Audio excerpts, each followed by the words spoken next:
Hey guys, welcome back to another episode of the Butterfly Effect podcast. Today we are going back in time and we are comparing House of Ashes versus The Devil in Me.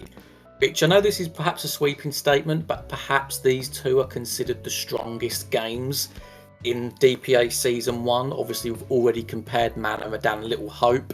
You can go and watch that video. It's one of our first ever videos on the channel, funnily enough. But now we're going to do House of Ashes and The Devil in Me. So the way this is going to work, we've got 10 categories, and they are story, characters, gameplay, horror, sound design, trophies, location, graphics, display, and choices. And me and Liam have ranked each category out of 10, which obviously then adds up to 100, and then we're going to add our totals together at the end, divide by 2, and see which one comes out on top.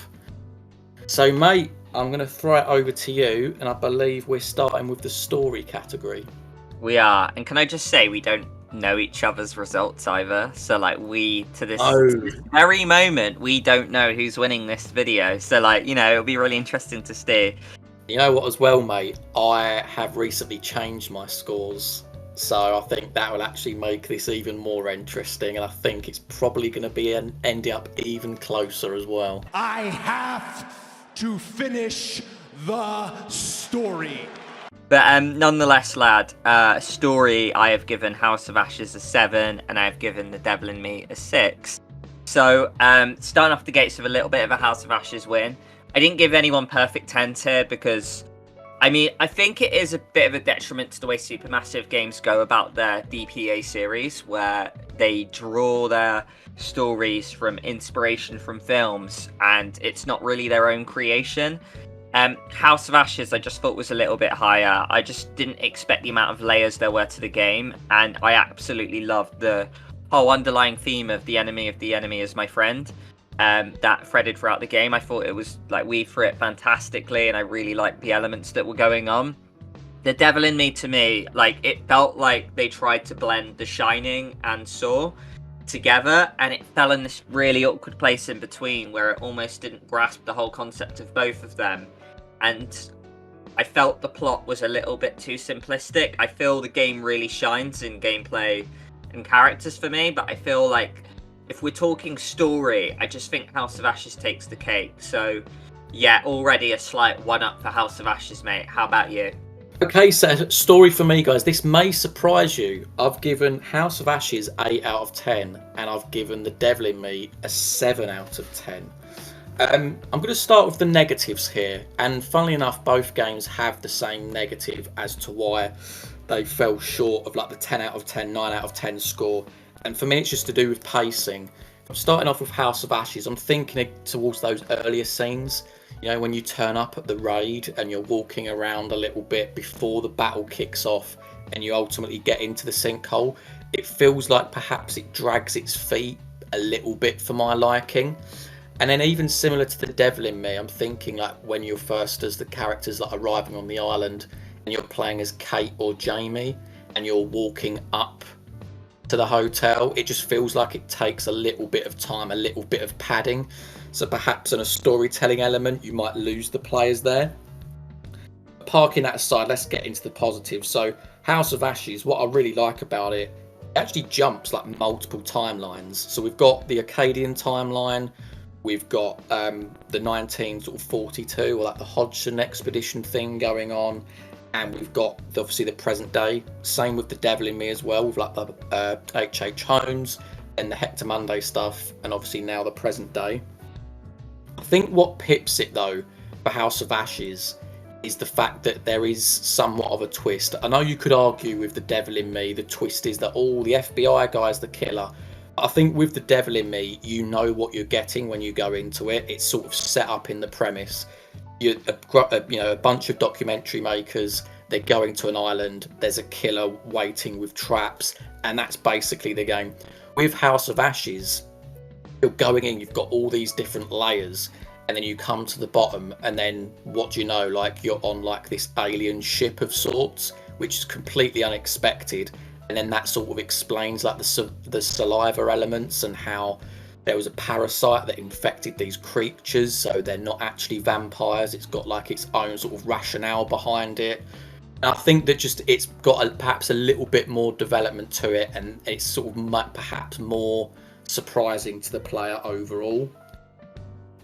Also, as well, I think that they were perhaps a little bit stronger with like the love triangle dynamic. I really like that idea, full stop.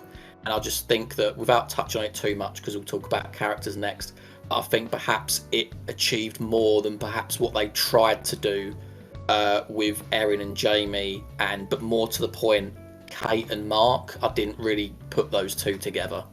Another positive I will say for the Devil in Me though as well is that, and that this does sort of, it does factor in if you do get the ultimatum ending, but if you do get the ending, I just love the storytelling element that everything comes full circle. You're thinking how the game starts with H.H. Holmes, Morello, how he got them to the island, and then you've got Mark at the end bringing more people to the island. So I think that is one big loop, and I think that is quite satisfying. But today was another great one for not only our quality, but for our character.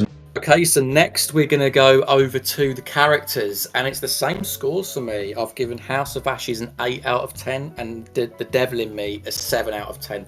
Now, this is very close for me, very close, because as you guys know, Charlie Lonnet is my favourite character in DPA Season 1, full stop. But just as a full collective, I think that House of Ashes just pips the Devil in Me to the post, because the five main characters are all strong. On top of that, you've then got an antagonist in Dar, who's, not bad per se. And then more importantly, you've got Joey and Clarice, who each have their own roles.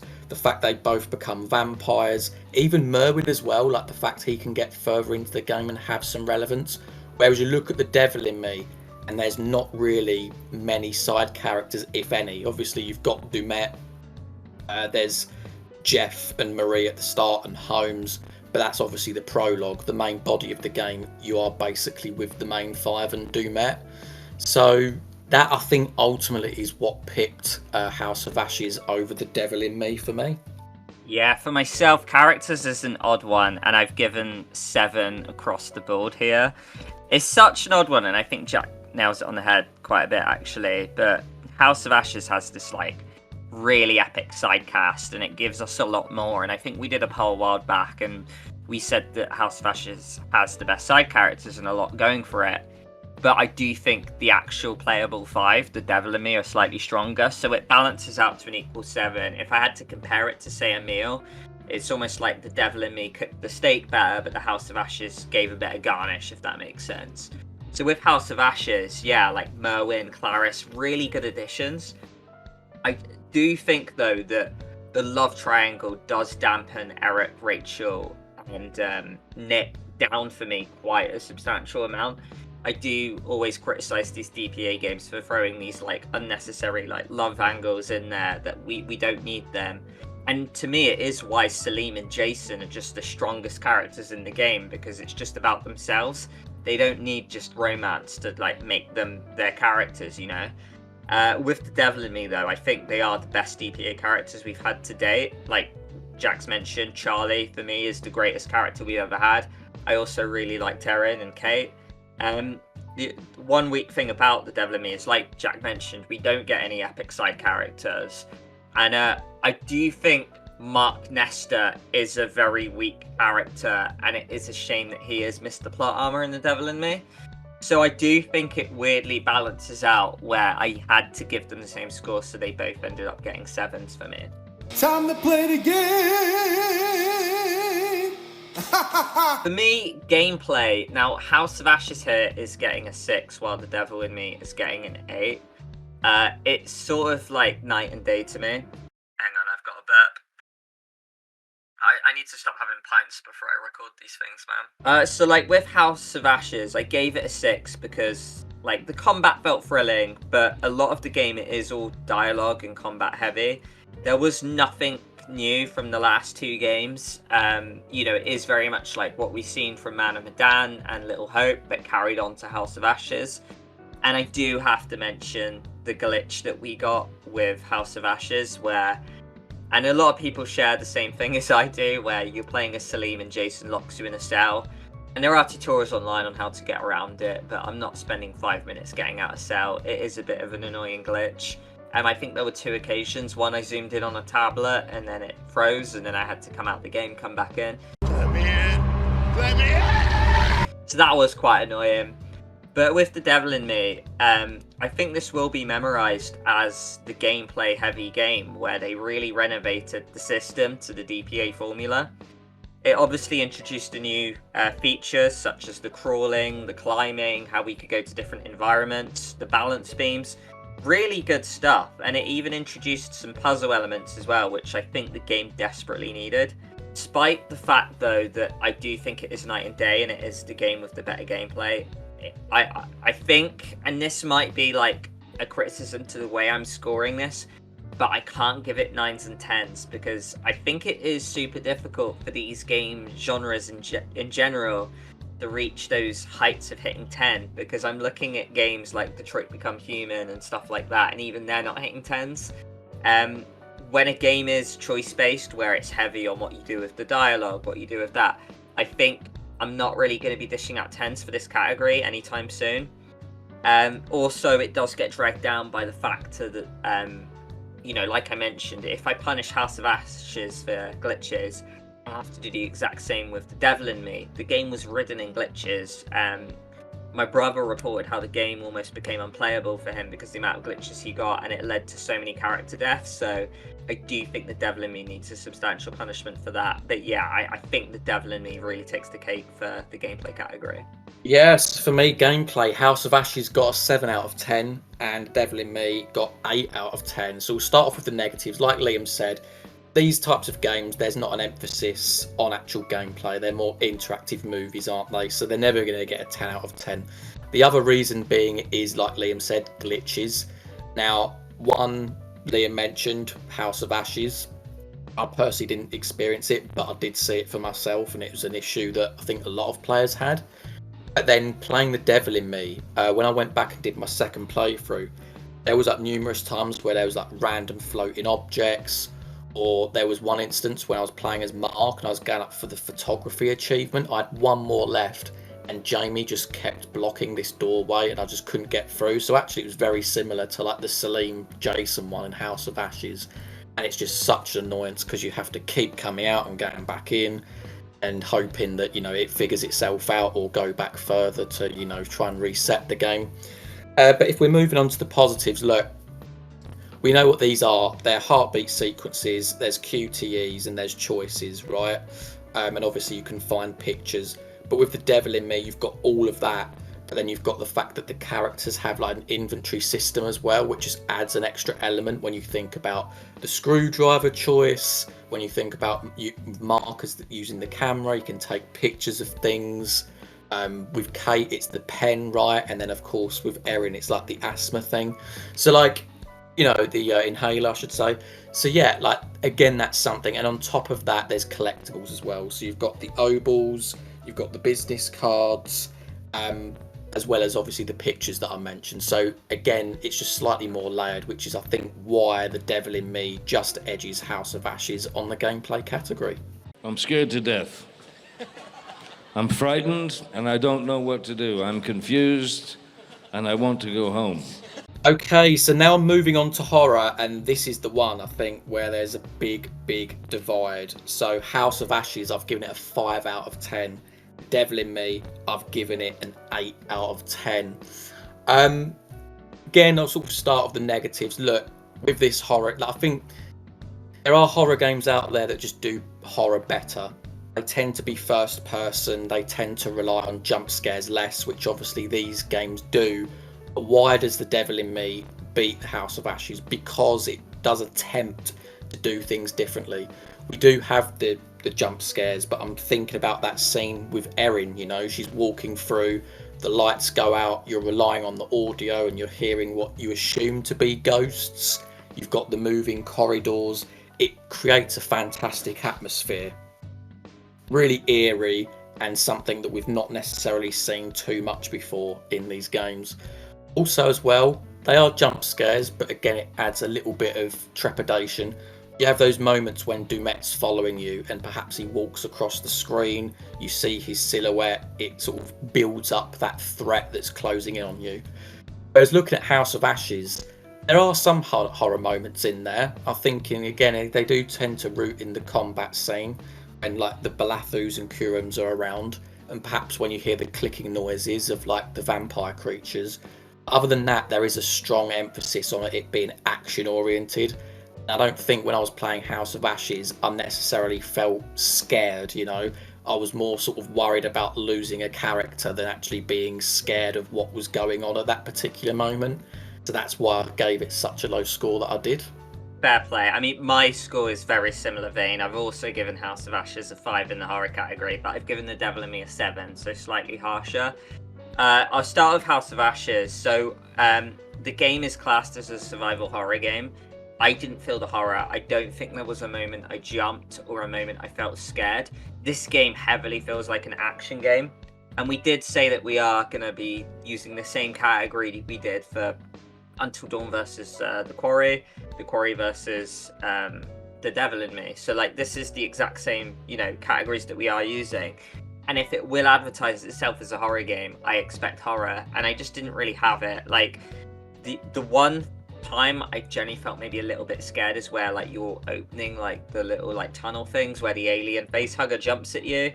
And there is obviously the mammoth threat. The villains are probably the worst villains to go up against in DPA history so far.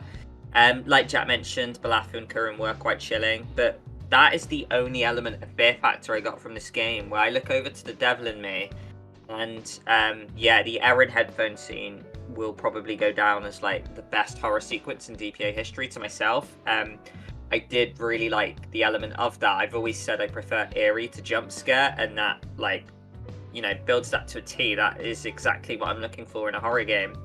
The cat jumping out at Mark was quite scary as well, and the way like that hat came and threw up at Mark and Kate as well kind of got me, I won't lie. So the horror in this game was really good. I just harmed it quite a bit as well because I didn't find it uncomfortable to play. I still got through the game fairly easily, and I think the moment we know who Demet is and the moment his spill was up, we're like, okay, we're getting this mass killer that's chasing us around these hallways. I feel that does damage it a bit because I was just like, well, it is just a guy, So yeah, I think a 7 is a very fair score to give The Devil in Me. That's the sound. So next we have sound, and sound is quite a difficult one for me to really comment on. I had to look back at the soundtracks and stuff, because if I'm walking away and I'm thinking Supermassive Games sound design, I'm thinking Until Dawn and The Quarry. The DPA don't really have the most significant, memorable soundtracks. But I look back at the different themes, and they're all different in their unique way, and I just scored 7 across the board. They're all unique in their own element, but I don't think one really particularly stands out from the other to really warrant it a higher score. Both capture the theme. They're not the most memorable. The Devil in Me, I thought, probably a more grounded scene. It's more difficult to get the theme out of it, but I rated it the same score because I just really like the barbershop quartet thing when Jamie's there and you get O'Death in that theme. So like that gave it some scores up, and then it ended up being an absolute stalemate for this category for sound. Honestly, very much the same points for me, only I did edge it to House of Ashes. I gave it 8 out of 10 and The Devil in Me 7 out of 10. But yeah, honestly, very similar in the sense that the soundtracks are not necessarily memorable. I think the voice acting as well, across the board, if we're including that here, again, very consistent. I do particularly like that Paul Kaye's use for Charlie Lonnet. I think that was absolutely fantastic. But again, even for like House of Ashes characters, there's some like really good performances. So what was it that edged it? For me, it's the clicking of those bat creatures. I think whether you're talking about the prologue or even just some parts of the game, I'm thinking in particular that sequence where you're playing as like Salim and Nick, and there's a bat creature in the middle of the room, and you've got some QTEs, and you just hear this awful clicking noise. And I'd be really like curious to know like how Supermassive like made that noise, because yeah, it's just really chilling. And like when you then see the bat as well, you do sort of feel that sense of trepidation of like what this thing's going to do if it does see you. So in the end, yeah, I just nudged it to House of Ashes in this one. Okay, moving on to the next category, which is trophies. Now, I gave 8 out of 10s across the board here. I could not separate the two. some of the things that I really liked about The Devil in Me, there's a couple of achievements involving the dog Connie, which of course is going to get it significant points. Also, like random ones, like the fact that Charlie can get his hand crushed, and that you can like take, I think with Mark as the camera, with the camera as Mark, you can take pictures of all the characters, and that gets you an achievement as well. I think where they both fall down is that there are quite a few achievements that just are plot based, so perhaps there could have been a little bit more leniency on like the branching for the game. As for the ones I like with House of Ashes, one in particular that stands out is like the radio one. And I think actually the achievements do reflect the choices of these games, which we'll come to in a later category. But I do love that radio one, where like he just full on ignores Nick's request on the radio, like if the choices go a certain way. Also, there's one where like if Rachel gets infected, she can then come back and then kill Eric, which is another interesting one considering like their relationship. So on either side, and then ultimatum ending for The Devil in Me. So there's both on either side that I really like, and I couldn't separate them. So 8 out of 10s. Yeah, for me, I've given 6s across the board, and it's very much the same thing. The reason I was probably harsher on the scoring is because I do disagree with a lot of the DPA trophies, and I do think they need to shake this up. But with House of Ashes and The Devil in Me, they very much stuck with the formula that I think needs changing, and I hope to see it changes in Directive 8020. So yeah, there's lots of nice little secret ones we get, like a lot of variety, like collection, replay, endings across the board. They're very similar, to be honest. I just, like I mentioned, I really dislike the fact that you've got to do the follow heart, follow head. That's still remaining. And it means that you have to like play the game at least 5 or 6 times to be able to get 100% if you're lucky. So yeah, like with that factor, I imagine it gets quite a slog to get through and capture the final trophy elements. So yeah, I felt that 6 across the board was very much a fair trophy or fair score to give to that one. This place sucks. Next up, we are going with location. Now, I have given House of Ashes an 8 and The Devil in Me a 7. So, as always, I'll start with House of Ashes. I love the layers. I love the fact that you go deeper underground, and the further and deeper you go, the more layers you get and the more it changes. And they're really, each one's more fascinating than the next. The way that you're starting on this desert, and you've got like the war zone at the top, you've got the headquarters, then you go deeper where you've got the vampire bats, you've got the tunnels, you've got that really epic temple, and you can go even further down the lift. Then you have that green glowing stuff where the aliens are, and there's all the kind of like the hieroglyphs and the relics and stuff. And I just thought like it was absolutely fantastic. It was really enjoyable, it was really unique. I can't really falter it too much.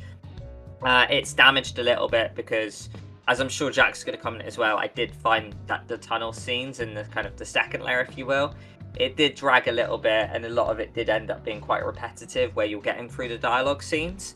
The Devil in Me, I scored slightly harsher, and I gave it a 7 because there was just nothing really outside the box. It was all grounded. It was all kind of, like humane, normal.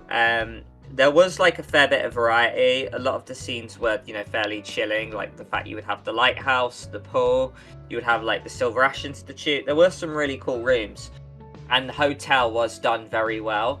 But I just think when you look at the House of Ashes location versus the Devil in Me location, I just think that the House of Ashes had more scope to play with. And I do think that the score ends up being, a lot better. I feel like the Devil in Me, they did a good job with what they were going for, but I just think with what we were given, location-wise, House of Ashes wins this one.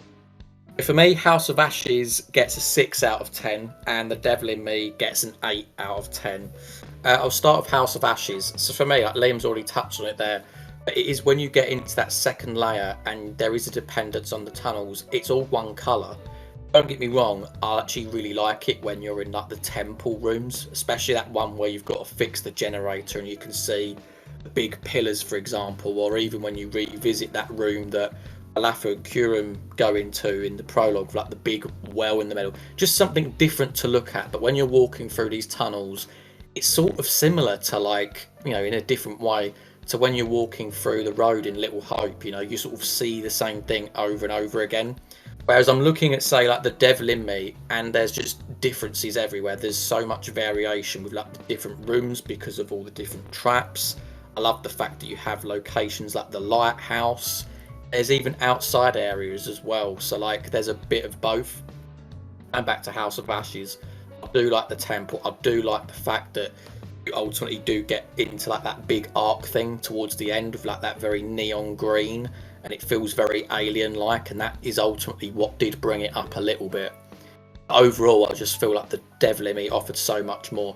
Even in like the rooms where there's no traps, you really do feel like you're in a hotel. Like the little details of like the wallpaper and like the lighting, and it felt more immersive to me, hence why it got a better score.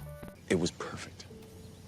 Perfect. Everything, down to the last minute details. Which takes us nicely onto graphics, and for me this one isn't going to take too long because it's 7 out of 10 across the board. I couldn't really separate them.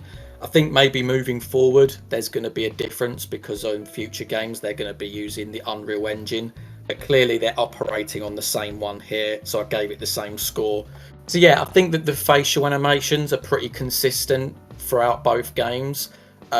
Perhaps I would, like I said, with the locations, perhaps I would potentially lean to The Devil in Me more because of that, the sheer variety of things that you see, but I do feel that that would have been quite harsh in a graphical sense, hence why I gave it a better score in location instead.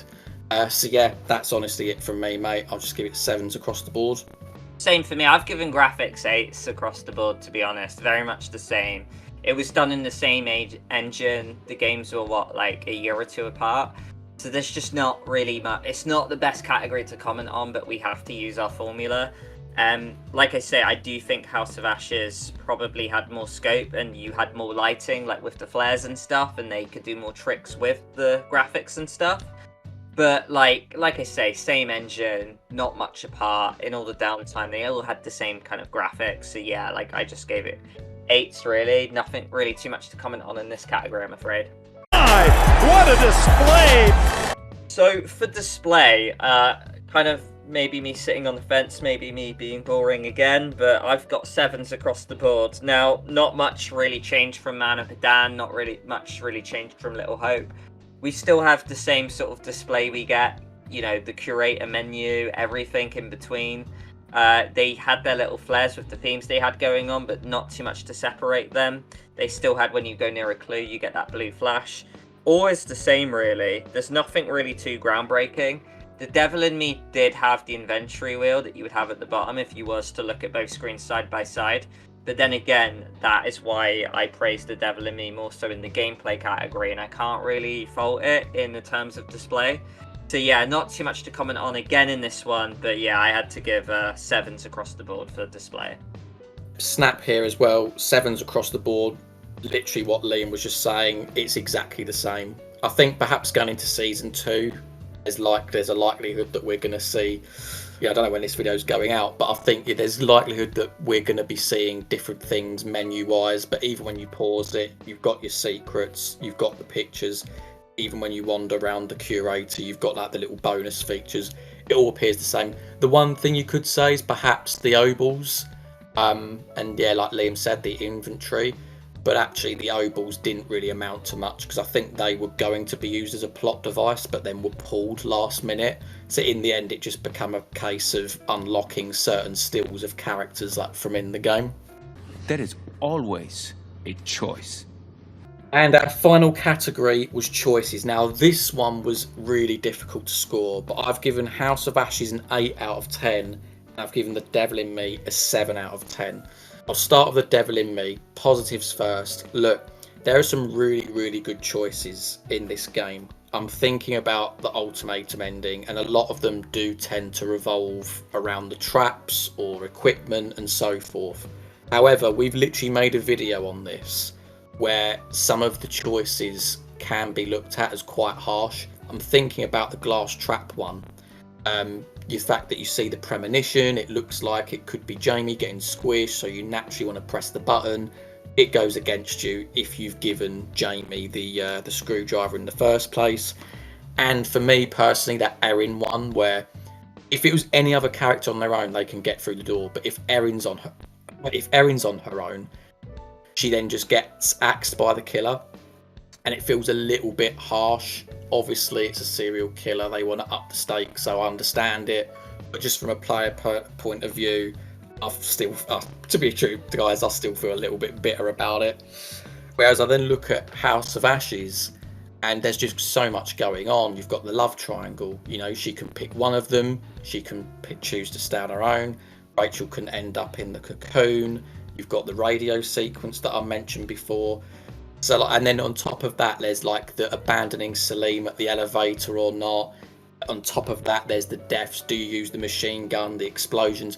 There's so many, and I really couldn't see too many downsides to House of Ashes, whereas I did have that question mark over the devil in me, hence why I gave it a little bit more of a score in me. Yeah, for choices, I also went in favour of House of Ashes. I actually gave it a 9, while I gave The Devil in Me a 7. I think House of Ashes might be the best DPA choice-based game. It's between that and Man of Medan for me, in terms of the branching you have on. Even to this day, when I look back at House of Ashes, there are some hidden scenes that I still uncover, and I still feel to this day, even though I've extensively researched House of Ashes, that there's still more scenes that throw up that I've not seen that surprised me. I'm like, oh, there's all this strand that I've not yet to uncover.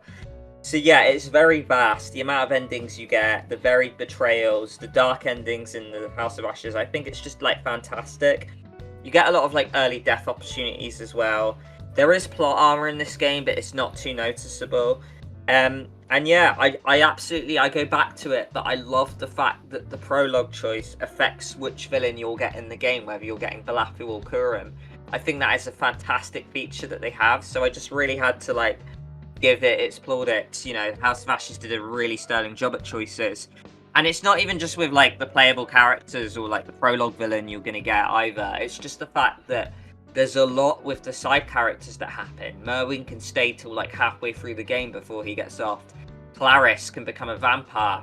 It can end up killing other characters, can end up getting shot by Jason. There's a lot going on with her. So I think House of Ashes absolutely smashes that out of the park with the choice-based element. There's a lot of variety to this game. And if you haven't looked at all the strands to House of Ashes, I strongly recommend doing so because I think it's fantastic. The Devil in Me, I was slightly harsher with. I gave it a 7, as mentioned. I do think at the core of the game, it's actually quite linear. Less so than Little Hope. I know, I always bash Little Hope on this channel, but, obviously Little Hope is quite a linear game. It's more about the story. It's just the fact that the only successful ending you can get is the speedboat ending, where it's just who rocks up at the shore at the end, you know? There is the dark ending, but in terms of successful endings, House of Ashes offers that a little bit more with what can happen to Salim and stuff. So yeah, Mark was missed the plot armor in this game, and I clocked it on so early that it kind of dampened my experience because I was failing QTs left and right with this guy. If he was any other character, he would have died, but because I was failing with Mark and he was still in the game, I'm like, well, this guy can't die. He's got to get to the lighthouse, surely. And I clocked that, and it did, yeah, like I say, dampen my experience. I feel in the blind playthrough, you learn pretty much all you need to know if you have all 5 characters survive, so I do think that does damage it a little bit. I feel like you can play The Devil in Me once, and you pretty much know, what's happening. You could play The Devil in Me once, look at the dark ending that happens, and then you're like, right, okay, I understand this game. So I think the choices are a lot less sophisticated, thus it gets a 7. Right, Jack, do I trust that you have tallied up your scores so you know exactly the scores they got for yourself? Yeah, I have added up my scores. So House of Ashes got 72 out of 100. And The Devil in Me got 74 out of 100. Which, you know how I mentioned at the top of this that there was it was, I redid the scores. When I first did the scores, there was actually a 5-point difference. So House of Ashes has actually closed it in a little bit since I did it first time to a 2-point gap. So now, with it being so close, I'm now interested to see how yours add up and what it comes out as a total. Yeah, lad. Well, I can tell you that. Mate, this is so interesting. I'm just doing maths now. Okay, and I have got it. So basically, for me, it was such an even game that I always said that whatever you scored it would be the winner because there was like nothing in it for me. The Devil in Me got 70 and House of Ashes got 71. So House of Ashes ended up winning it by like, 1 point. Now for me, it just meant both games were 7 out of 10 and it just was like the margins that separated it. But when you add both of them together, lad, The Devil in Me is 144. Divide that by 2, you have 72. So we have scored The Devil in Me 72 out of 100. Now our House of Ashes scored together 143, so it did 1 less than The Devil in Me, which makes it 75.1. We have The Devil in Me as our winner with 72 and House of Ashes with 71.5, mate. There was a 0.5 difference in our scores. Wowee. Which is really interesting for me because I probably didn't mention it when I said about like the story category. But the thing about The Devil in Me is that the thing for me is that it's the premise that I like. But when I thought about it, I was like, there's no real tangible story to The Devil in Me. It's very much rooted in like the Hector Monday background stuff. Because all it really is characters going to an island and then there's traps, right? Whereas with House of Ashes, there is a bit more to it because you've got like the Hodgson expedition, you've got the alien bit towards the end and how that ties in. So like, my bias is towards The Devil in Me. I almost expected it to win by more than what it actually did. But even I surprised myself, like when I sat down and thought about it, how close House of Ashes actually came when we did it by like our system of categories. Yeah, for sure, because like if you break down the actual stats, you've scored The Devil in Me higher by 2. I've scored the House of Ashes higher by 1. So House of Ashes ended up losing it by 1 point, which is just madness. So like, there is literally, they are neck on neck. This is margins we are talking. So yeah, it's just what your preference is basically. And you know what, mate, we are going to bring in, I know we usually typically do it at the start of the video, but we will bring in the poll that we did put out because we asked you guys as well. And you guys set out of 515 votes, which is a lot of votes to us. House of Ashes got 67%, The Devil in Me got 33%. So I guess we're going against the grain, mate. We are, wow, and that as well is something I didn't expect. I thought that there'd be more love out there for The Devil in Me. Obviously, they're both great games, but I really did think that the extra features and the serial killer thing would ultimately bring it over. But no, Dan, the community surprises again, mate. Like I'm actually quite. It's nice to see that result actually because it just shows like how diverse opinion can be. It's similar to when like we've trashed Little Hope in the past and then people have come in and said that it's number 1 on their lists for certain things. So top stuff, guys. Yeah, and I think it goes to prove that we both think these games are 7 out of 10 games. It's just it's marginal in what you look for in the game. And yeah, like we butted our heads together in The Devil in Me narrowly. Like if it was like horses going over a finish line, there is like a fraction of a hoof in it. Yeah, so there we go, guys. Of course, that was our video comparing House of Ashes and The Devil in Me. What did you think of our scores? Maybe put some of your scores in the comments as well and tell us what your ultimate total scores would be for them. And we'll look forward to reading them. And stay tuned on the channel because we always do Dark Pictures videos. We always do Supermassive videos. So, yeah, hit that subscribe button and we will see you next time. Ciao for now, guys.